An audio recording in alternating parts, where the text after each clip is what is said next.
Nah, saudara, apa yang Simpson lakukan ini, ya, sebenarnya yang kita baca itu adalah ujungnya, ya, istilahnya the tip of the iceberg.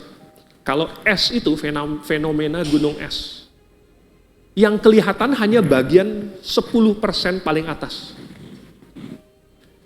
Tetapi yang tidak kelihatan itu sebenarnya lebih besar di bawah. Dan itu yang tidak kelihatan itu sebenarnya yang lebih berbahaya. Yang kelihatan 10% itu hanya yang kelihatan oleh manusia. Tetapi masalahnya ada di dalam hati. Nah, saudara. Jadi, firman Tuhan memberikan nasihat. Supaya orang ketika menghadapi pencobaan, dia tidak sombong. Maka nasihat firman Tuhan adalah supaya lari dari pencobaan itu. Lari. Di dalam 1 Korintus 6 ayat 18, Paulus bilang apa? Flee fornication. Larilah.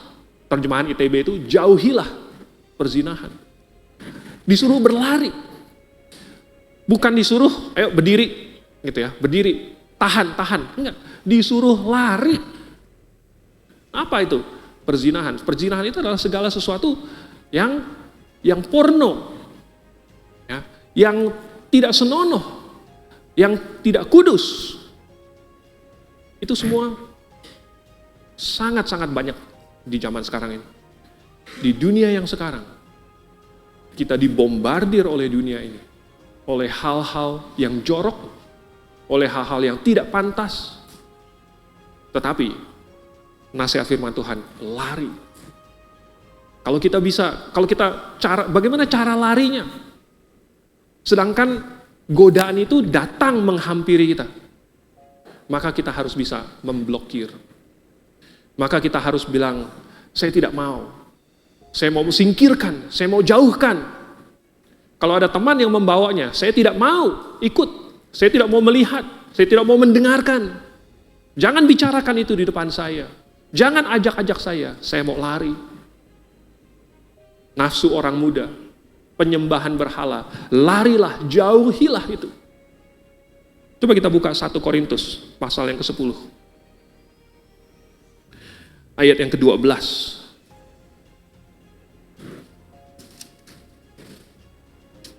1 Korintus pasal 12, pasal 10.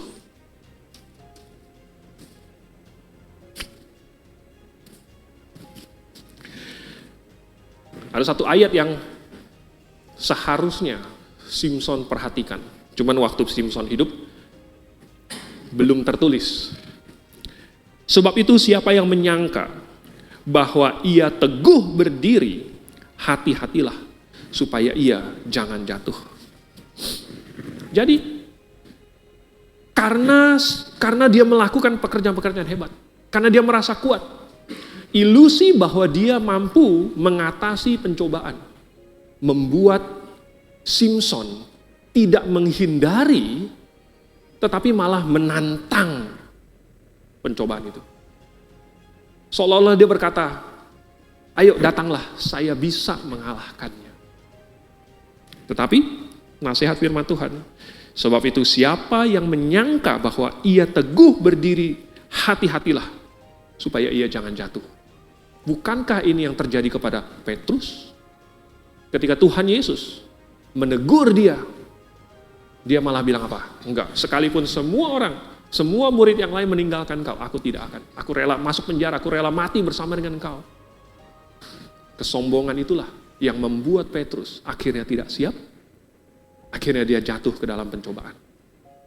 Oh saudara, kesombongan Simpson ini menjadi batu sandungan buat dia. Oleh sebab itu kita perhatikan, jangan sampai kita sama dengan dia.